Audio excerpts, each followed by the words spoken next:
मैं पूरे 4 साल में 8 बार ज़ीरो बैलेंस पे जाके आया हूँ। ज़ीरो बैलेंस की वजह से मुझे फ़ाइन लगा है। मैं जब छोटा था तो हम लोग क्लिप्स बनाते थे और हम लोग स्कूल में हेयर क्लिप्स और स्कूल में बेचते थे, रेलवे स्टेशन के स्टॉल्स पे बेचते थे। मैंने पहली बार जब कैमरा के सामने कैमरा को फेस किया, एक 60 बार मेरा रिटेक हुआ होगा। जब वो मिले थे, उससे पहले मैं कभी उनको मिला नहीं था, सिर्फ टीवी पे देखा था और मुझे लगा था कि यार ये कितना एटीट्यूड होगा इस इंसान में, लेकिन असली लाइफ में वो बहुत सिंपल हैं, बहुत ज़्यादा सिंपल हैं। Ravi sir, I love you और गॉड ब्लेस यू। चैनल के अंदर भी बहुत सारी चीज़ें होती रहती हैं, बहुत ही होती है। इंटरनल पॉलिटिक्स हाँ, ये मगरमच्छों से भरा हुआ तालाब है और उसमें आपको अपनी जान बचानी है, तो आपको तैरना भी तो आना चाहिए। ठीक है।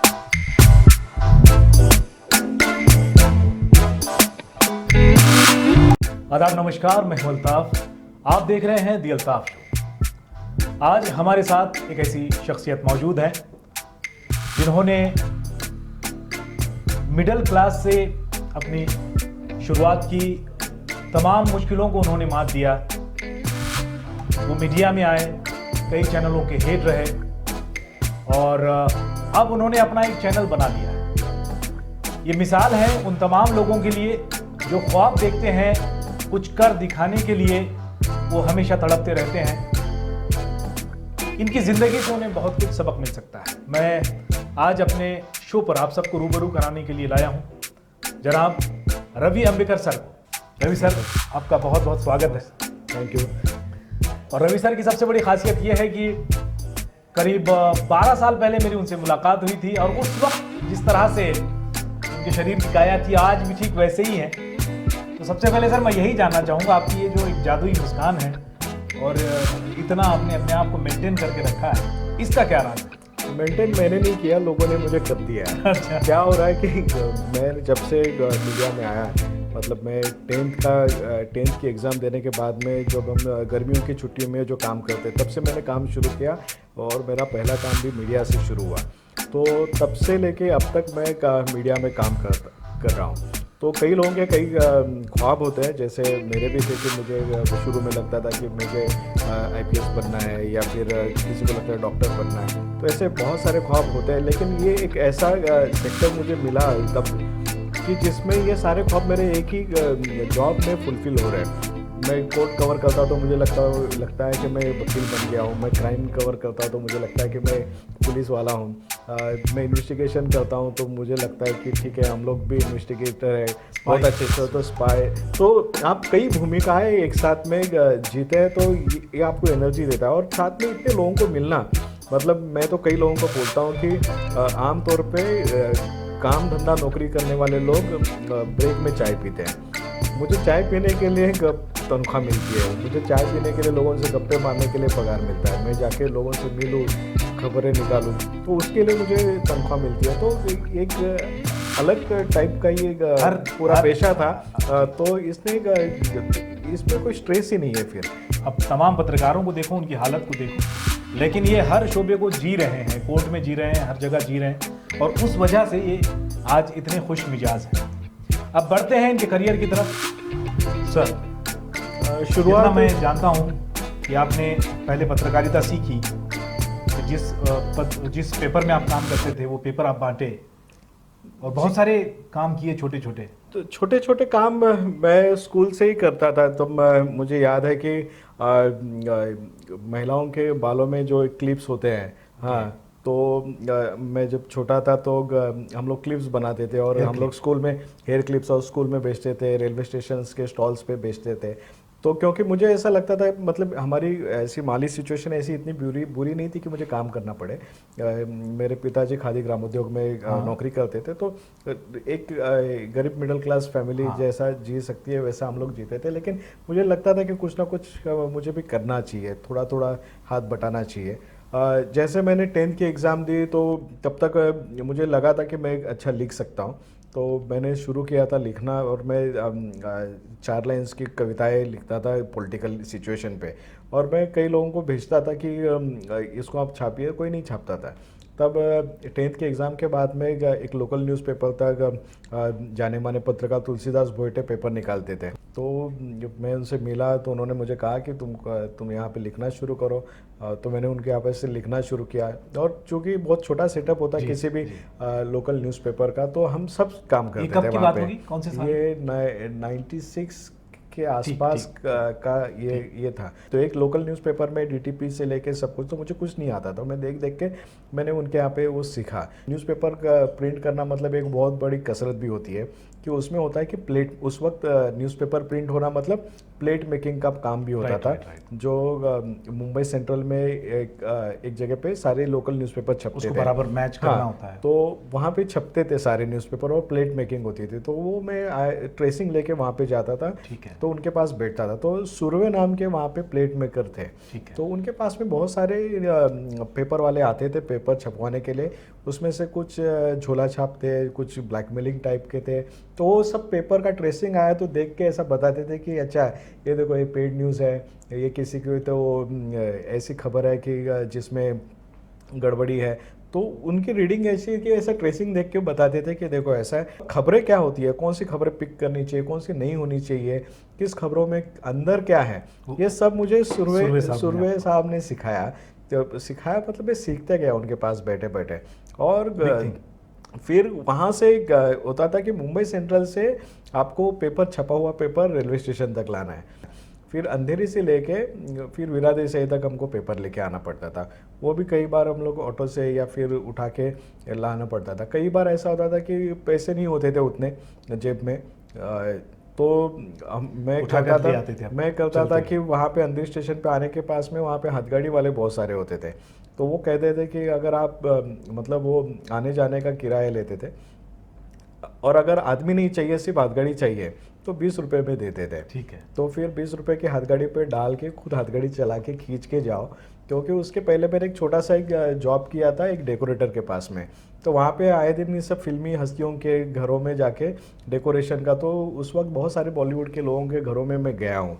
तो श्रीदेवी का घर हो या फिर बाकी के उनके घर में छोटी छोटी पार्टियाँ होती है, तो कर्टन लगाना, टेबल लगाना, ये सारे काम जो करते थे, केटरिंग वगैरह भी, केटरिंग से लेके सब कुछ होता था। तो इंटीरियर वो सब जितना डेकोरेटर का काम होता था वो सब पार्टियों का होता था। तो वो हाथगाड़ी कैसे खींची जाती है मुझे थोड़ा सा वर्केबल नॉलेज था। तो ऐसे करके हाथगाड़ी सीखने की कला आपकी बहुत अच्छी रही। मतलब तो हाथगाड़ी से मैं पेपर हम लोग मैं लेके जाता था।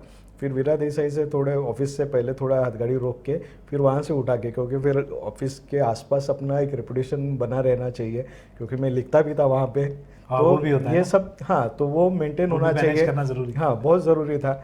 और दूसरा फिर वो पेपर आने के बाद में उसको फिर डिलीवरी के लिए भी साइकिल से मैं अंधेरी से लेके फिर दहीसर और यहाँ से बांद्रा तक, तो साइकिल पे डिलीवरी भी हम लोग अलग अलग पेपर स्टॉल पे करते थे। सिर्फ जोगेश्वरी में मेरा कॉलेज था, तो उसके आसपास में नहीं देता था पेपर वहाँ पे, क्योंकि फिर कॉलेज के आसपास थोड़ा एक अलग इज्जत करना। हाँ, फिर एक अलग इमेज का ये था।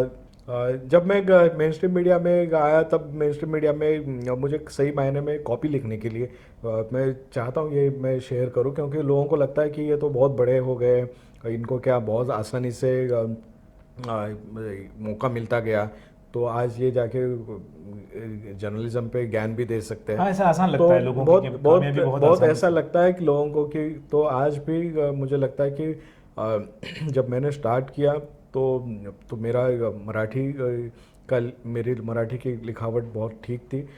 लेकिन जब मैंने नवशक्ति में एक स्ट्रेंजरशिप शुरू की, उस वक्त नारायण हरेकर नाम के वहाँ पे एडिटर थे, न्यूज़ एडिटर। तो सही मायनों में आप, हाँ, स्ट्रेंजर के तौर पे, स्ट्रेंजर के तौर पे, तो वो हर कॉपी 3 बार 4 बार लिख के लेते थे कि ये, हाँ, कॉपी अच्छी लिखी है, लेकिन एक बार और लिख लो, ऐसा करके वो लिखी हुई कॉपी फाड़ देते थे। तो मैं बहुत कट टू कट बजटिंग में चलता था उस वक्त पे।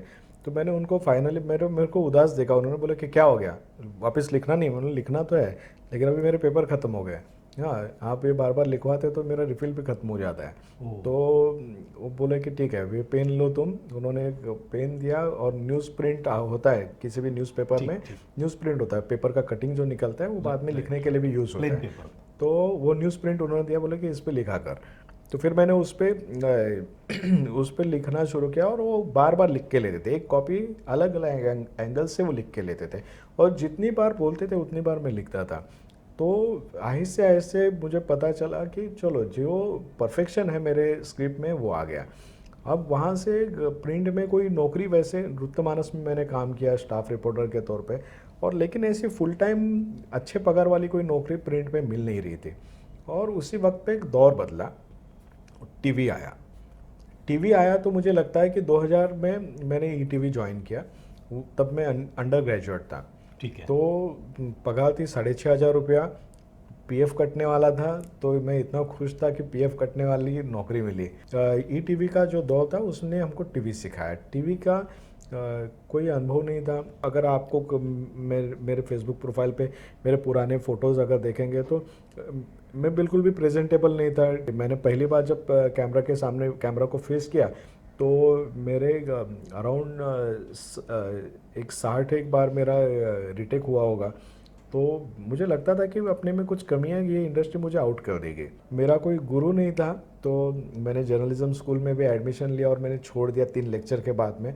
तो ऐसा कोई गुरु नहीं था जो सिखाएगा, तो मैं अपने आप सीखते गया और मैंने वो तरीका आज भी शुरू रखा है। तो मैंने मेरे ऑफिस में भी समय दिया हुआ है लोगों को कि दिन में 1 घंटा आप आपके ट्रेनिंग पे खर्च कर सकते हो। ठीक, बीच में आप बड़े बड़े चैनल के हेड भी रहे, तो वहाँ पर मैं आपको लाना चाहूँगा कि तब उस दौर में और क्या क्या चीज़ें हुई और आप कैसे आगे बढ़े। ईटीवी में बहुत सारे एक्सपेरिमेंट किए। जैसे मुंबई में ब्लास्ट हुआ तो उस वक्त मैंने खुद जाके बॉम्ब कैसे बनाता है उसके ट्रेनिंग की। तो जिलेटिन के बॉम्ब थे, उसके डिटोनेटर्स कैसे लगाने, उसके मैंने ट्रेनिंग लेके वहाँ पे हम लोगों ने खदानों में ब्लास्ट भी किया। उसमें से कुछ जिलेटिन मैं लेके आया, मैं विधान भवन में लेके गया। तब अपोजिशन के लीडर थे गोपीनाथ मुंडे, मैंने उनको दिया कि देखिए इतना इजीली कैरी हो सकता है। आज ब्लास्ट हुआ उसके बाद आप बोल रहे हो कि आपने सिक्योरिटी इतनी चौकन्ना कर दी है, लेकिन ये मैं लेके आया। तो ऐसे बहुत सारे करेजियस काम थे, बहुत सारे स्टिंग ऑपरेशन थे, वर्क बोर्ड का स्कैम था। ये ऑन एयर नहीं थी? हाँ, ये ऑन एयर थी, ये सारी ऑन एयर थी, क्योंकि ऑफ एयर तो कुछ करते ही नहीं हम लोग। जहाँ पे बाकी लोग काम रोक देते हैं वहाँ से कई बार काम शुरू होता है। ठीक है। कई खबरें वहाँ पे रुक जाती कि ब्लास्ट हुआ, आपने कवर किया, छोड़ दिया। तो वहाँ से मेरा दिमाग वहाँ से शुरू होता है कि इसको थोड़ा पीछे जाके ढूंढा जा सकता है कि इन्वेस्टिगेट किया जा सकता है। हम साकिब नाचन के गांव में भी गए थे, पड़गा में गए, वहाँ से स्टोरी की, तो जहाँ पे ट्रेनिंग किया। तो ऐसे फील्ड पे जाके, स्पॉट पे जाके लोगों से मिलना और अलग स्टोरी निकालना, इसलिए मेरी स्टोरी थोड़ी अलग होती थी। तो इसी के बलबूते पे फिर चैनल 7 में गया। IBN 7 ने मुझे सही तौर पे हिंदी में पहचान दी। हम लोगों ने बहुत सारे एग्रेसिव स्टोरीज़ किए, बहुत सारे इन्वेस्टिगेशंस किए। मालेगांव का ब्लास्ट हो, आदर्श स्कैम हो, वर्क बोर्ड का स्कैम हो, तो ऐसे बहुत सारे स्कैम्स, डिफेंस लैंड स्कैम है, तो ऐसे बहुत सारे स्कैम्स हम लोगों ने उस वक्त कवर किए। और तब सही मायने में मुझे जर्नलिज्म में आने के बाद में हमें क्या करना है उसकी दिशा मिली। चैनल के अंदर भी बहुत सारी चीज़ें होती रहती हैं, बहुत ही होती है। इंटरनल पॉलिटिक्स होता है, तो बहुत सारा, कई सारे लोग ये बोलते हैं कि जितना इंडियन पॉलिटिशियन पॉलिटिक्स नहीं करते हैं उससे ज़्यादा नहीं होता ही है, इंडिया में होता ही है। बहुत सारा पॉलिटिक्स होता है, लेकिन पता नहीं क्यों मुझे, मैं हमेशा इसमें घिरे आप या फिर मैं हमेशा इससे दूर रहा थोड़ा सा। हाँ, मुझे जानकारी बिल्कुल होती थी, लेकिन क्योंकि अगर आपको सिस्टम में टीकना है तो आपको सिस्टम तो पता होना चाहिए। तो ये मगरमच्छों से भरा हुआ तालाब है और उसमें आपको अपनी जान बचानी है, तो आपको तैरना भी तो आना चाहिए। आपको मगरमच्छों से लड़ना भी आना चाहिए, उनसे दोस्ती भी करनी आनी चाहिए, उनकी भाषा सीखनी चाहिए। तो मैंने वो भाषा सीखी। बड़ा आदमी वो होता है, कहते हैं कि अगर आपसे मिलकर किसी को ये नहीं लगता कि वो छोटा है तो आप सही मायने में बड़े हैं। तो रवि सर को मिलकर कभी भी ना मुझे लगा ना किसी और को लगा होगा कि वो छोटे हैं। तो कुछ चीज़ें हैं सर जो आपके बारे में लोगों ने बताए हैं। नमस्ते रवि सर और अल्ताफ जी, आप दोनों को भी बहुत बहुत बधाई। रवि सर के बारे में मैं एक कहूँगा कि लाखों ने, हजारों ने, करोड़ों युवाओं के लिए वो प्रेरणा स्थान है। वैसे तो मेरी और रवि की दोस्ती 20-22 साल पुरानी है, लेकिन IBN7 में जब हमने साथ में काम किया, मतलब वो ब्यूरो चीफ थे, उनके अंडर में काम करने का मौका मिला, तब उनका पूरी तरह से स्वभाव मुझे पता चला कि उनका स्वभाव कैसा है। आज भी उनका स्वभाव वैसे ही, कोई बदलाव नहीं। रवि सर जैसा आदमी मैं अपने लाइफ में ऐसा कभी देखा नहीं है। मैं उनके साथ में 3-4 सालों से काम कर रहा हूँ। रवि सर से मेरी पहली मुलाकात आनंद सर के साथ हुई थी। तब वो स्टिंग ऑपरेशन के लिए आए थे लातूर में। उनके ऊपर इतने बड़े से बड़े जो है दुख के पहाड़ आए, लेकिन उन्होंने कभी ये जताने नहीं, किसी के आगे नहीं जताया कि वो परेशान है या दुखी है। हंसते हुए जो है वो जिस एक स्टोरी को जिस व्यू से देखते हैं, उनकी जर्नलिज्म की बात ही कुछ अलग थी। मुझे याद है कि बम्बई में मैं जब पहली बार आया था, जब ट्रेनी था 20-22 साल पहले, तो रवि सर ने जिस तरह से मुंबई का कैरेक्टर, मुंबई का स्वभाव बताया था, यहाँ के प्रोफेशनलिज्म के बारे में बताया था। वो हमेशा बिल्कुल सिंपल तरीके से रहते हैं और हमेशा मुझे सिंपल ही दिखे हैं। अगर मैंने भी बहुत सारे काम करते वक्त गलतियाँ भी की हैं, लेकिन उस पर सर का कोई रिएक्शन नहीं होता है। दोस्तों के साथ जो है पूरी तरह से दोस्ती निभाने के लिए हमेशा तैयार रहता है, चाहे आधी रात क्यों ना हो। कोई भी अगर दुख और परेशानी में उन्हें याद करता है तो उनके लिए जो है ना हमेशा खड़ा रहता है। जब वो मिले थे, उससे पहले मैं कभी उनको मिला नहीं था, सिर्फ टीवी पे देखा था, और मुझे लगा था कि यार ये कितना एटीट्यूड होगा इस इंसान में। वो अपने आप में बहुत कुछ हैं, बहुत बड़े हैं, बड़ी उनकी सोच पड़ी है, सब कुछ वो कर लेते हैं। सब कुछ उन्होंने शायद मेरे ख्याल से हासिल भी किया है, बहुत कुछ उनकी चाहत भी होगी हासिल करने की अभी भी। पत्रकारिता क्षेत्र से जुड़े हुए ऐसे लोगों की वो लगातार मदद करते आ रहे हैं और कर रहा है। अपॉर्चुनिटी देते हैं, उनको खड़ा भी करते हैं, एक बैकबोन की तरह वो पीछे रहते हैं और अपनी मुसीबतों को पीछे रख के सामने वालों को हंस के मिलने वाली शख्सियत और बड़ी बड़ी पोजीशन पे काम करने के बाद भी पैर ज़मीन पे रखने वाली शख्सियत मैंने मेरे लाइफ में अभी तक देखी नहीं है। और मैं रवि सर के मैक्स महाराष्ट्र ग्रुप के लिए, उनकी अच्छी सेहत के लिए, उनके परिवार की सेहत के लिए दुआएं करता हूँ। मुझे गर्व है कि वो मेरा सच्चा दोस्त है और हम साथ में काम कर रहे हैं। मेरे लिए इससे बड़े प्राउड की बात और कुछ नहीं हो सकती। उनके बारे में बोलने जाऊँ तो बहुत कुछ है बोलने के लिए, बस इतना ही मैं कहूँगा कि आज तक मैंने जो है रवि सर के जैसा कोई ऐसा इंसान, लेकिन असली लाइफ में वो बहुत सिंपल हैं, बहुत ज़्यादा सिंपल हैं। Ravi sir, I love you और God bless you. Thank you.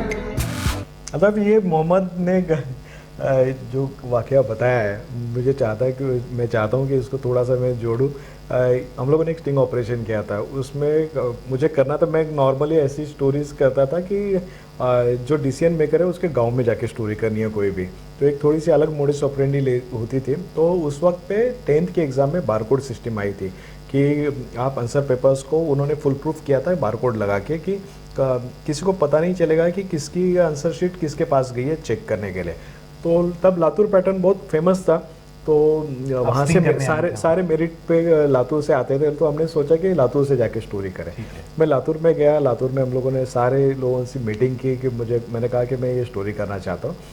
तो मैंने अपना पूरा हुलिया बदला लातूर में। वो आपको स्टिंग ऑपरेशन का पूरा वीडियो जो है वो यूट्यूब पे भी मिलेगा, लातूर मार्कशीट स्कैम के तौर पे। तो मैंने हुलिया बदला, फिर हमारे होटल में मैं जहाँ पे रहता था वहाँ पे एक लड़का था, उसने 10th की एग्ज़ाम भी दी थी, तो हमने उसकी मार्कशीट ढूंढ के निकाली। वो इस्त्री का काम करता था लड़का, या प्रेसिंग का। तो उसको लेके हम लोग गए एक टीचर के घर पे, और मैं उसका बड़ा भाई हूँ, पुणे में काम करता हूँ ऐसा बता के हम लोगों ने 1000 रुपये में 8 मार्क्स बढ़ा के लिए थे। तो जो था कि फुल प्रूफ सिस्टम है, उस फुल प्रूफ सिस्टम को हमने सेंध लगाई थी। तो ये सारे लोगों ने उस वक्त, मतलब स्टोरी पे था, नाम मेरा हो गया, लेकिन उसके असली हकदार तो ये सारे लोग थे जिन लोगों ने 12-13 दिन ये काम किया। और जब मुझे उसके बाद की एक दुखद घटना भी हुई कि जब स्टोरी हुई हमारी, तब हम लोग खाना खाने के लिए किसी ढाबे पे गए, और आते आते फिर एक एक्सीडेंट, एक मुंबई का कोई लड़का था, किसी पुलिस ऑफिसर का लड़का, तो अपनी शादी के कार्ड बांटने गया था और उसकी गाड़ी का एक्सीडेंट हो गया और वो तड़प रहा था। फिर इन सारे लोगों ने हम लोगों ने अपनी गाड़ी में लेके, हम लोग तब इतने लोगों ने मैनेजमेंट किया कि सिविल हॉस्पिटल में डॉक्टर्स को बुलाया, ये कि हम लोगों ने करीब 22-23 किलोमीटर का रास्ता होगा, वो 12-13 मिनट में रात में हम लोगों ने क्रॉस किया। ये सारे लोग थे अस्पताल ले उसमें। जाने के लिए। हाँ, उसको लेके गए और अस्पताल में एंट्री करते करते वो उसने दम तोड़ दिया। लेकिन ये सारा मतलब हम लोगों को अपनी स्टोरी जो आती है कि सक्सेस हुई और हम लोग उसको सेलिब्रेट करना चाह रहे थे, उस वक्त हमको लाइफ में एक ऐसा झटका मिला कि कोई सेलिब्रेशन नहीं होना चाहिए। कई बार ऐसी दुखद घटनाएं अनएक्सपेक्टेडली आपके पास में आती है और आपको हिला देती है। तो दोनों घटनाओं का कोई संबंध नहीं था, लेकिन तब से लेके आज तक मैं बहुत सारे वक्त सेलिब्रेशंस की कोई बात आती है तब मेरे को बहुत झिझक होती है, थोड़ा रिजर्वेशन आता है। मैं कई बार यहाँ पर भी मैं लोगों को बोलता हूँ कि सेलिब्रेशन मुझे आता है याद कि अपना सेलिब्रेशन का वक्त और किसी का बुरा वक्त कई बार एक साथ हो सकता है। अब मैं मुख्य उद्देश्य के पास आ रहा हूँ। इस पूरे दौर में मैक्स महाराष्ट्र जो रवि सर की नई कंपनी है उसने ग्रो किया। अब ये बोलते हैं कि पता नहीं ये चल रही है, और ये हमेशा से ऐसे ही बोलते हैं कि पता नहीं चल रही है, लेकिन बहुत सारी चीज़ें नहीं चल रही हैं। तो ये एक बहुत बड़ी कामयाबी है आपकी। और मेरा जो मकसद था वो यही था कि जो लोग मायूस हैं सर, उनको एक सबक भी जाए कि कामयाबी कितनी मुश्किलों से आती है। हाँ। और वो कैसे हासिल होती है। तो आपने ये कैसे हासिल किया? एक दौर जो है इतना बुरा है उसमें आप कामयाब हो गए। कामयाबी नहीं बोलूँगा मैं, मेरी कामयाबी के मायने कुछ अलग है। मैं नहीं मानता कि आप कुछ मालिक बन गए या फिर आपने कुछ पैसा कमाया तो कामयाब होते हो आप। मेरी कामयाबी की अपनी एक व्याख्या है कि जिस दिन आपने जो सोचा वो काम हुआ और उस ध्येय से आप नहीं भटके तो आप कामयाब है। ठीक है। तो मेरा ध्येय था कि मैं पत्रकार बनूं। मैं सोचता हूं कि जब बुरा वक्त होता है सबके लिए तब कुछ अच्छा काम किया जाए। फिर हम लोगों ने किया कि कई लोगों की नौकरियां जा रही है, हम लोगों ने एक ब्लैंकेट पॉलिसी निकाली कि जिसकी नौकरी गई मीडिया की वो आए हमारे पास में, तो पैसा तो बाय प्रोडक्ट है, काम होते रहेगा तो पैसा आते रहेगा। मैं पूरे 4 साल में 8 बार ज़ीरो बैलेंस पे जाके आया हूँ कि मेरे अकाउंट में ज़ीरो बैलेंस की वजह से मुझे फ़ाइन लगा है। तो ऐसे 8 बार हुआ है 4 साल में। लेकिन जब जब ऐसी कोई सिचुएशन आती है तब कुछ ना कुछ होता ही है कि जिससे आप उस सिचुएशन से बाहर निकलते। जैसे अजीम प्रेम जी का नाम आपने सुना होगा।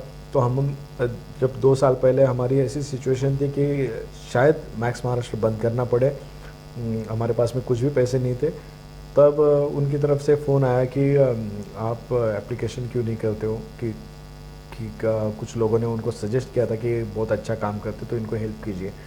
तो उन्होंने हमको कहा कि आप एप्लीकेशन कीजिए। हमने कहा हमारा कोई फॉर्मल स्ट्रक्चर नहीं है। तो उनके लोगों ने आके हमारे पूरे स्ट्रक्चर को फॉर्मलाइज करके दिया। हम प्रोजेक्ट रिपोर्ट बना दिया। फिर उन्होंने हमें 1 साल फाइनेंस किया।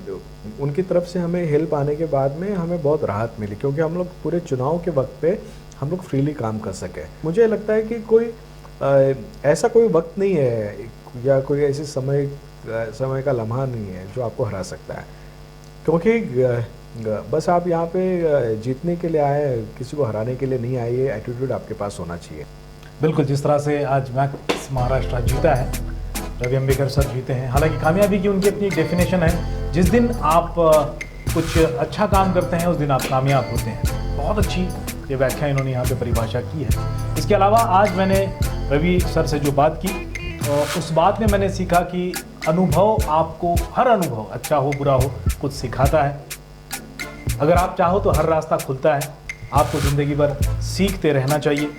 आपको अपने जैसे जो हम ख्याल लोग हैं उनसे जुड़ना चाहिए और आत्मविश्वास होना चाहिए कि सच्चाई की जीत होती है। और ये जो सारा जो डिप्रेशन वगैरह जो अभी चल रहा है, ये कुछ वक्त के तौर पे होता है, ये हमेशा के लिए नहीं होता है। ये कुछ बातें मैं जो है इस पूरे इंटरव्यू में एक निचोड़ के तौर पे मानता हूँ। और इनकी जो शख्सियत है वो अपने आप में एक बड़ा ही एक, मुझे लगता है कि एक 8वां अजूबा है। मुस्कान और वो जिस तरह से सबको साथ लेके चलते हैं, और जो अभी भी इस दौर में भी इतना आंधी और तूफान गम की छाई हुई है और ये मुस्कान अभी भी बाकी है। तो ये जो चीज़ें आप करेंगे तो हो सकता है कि आपकी ज़िंदगी में भी वो सारी चीज़ें ज़रूर आएंगी। उसी तरह से आप मुस्कुराते रहेंगे, उसी तरह से आप भी कामयाब होते रहेंगे। आपको रवि अंबिकर सर के जो इस इंटरव्यू के बाद क्या क्या चीज़ें हासिल हुई हैं, क्या क्या सबक मिले हैं, वो आप मुझे ज़रूर बताइए। अगर इंटरव्यू अच्छा लगा है तो लाइक करें, अपने दोस्तों के साथ शेयर करें और दी अल्ताफ़ शो को सब्सक्राइब करना ना भूलें। सर बहुत बहुत धन्यवाद। Thank you. और आप सबका भी बहुत बहुत धन्यवाद।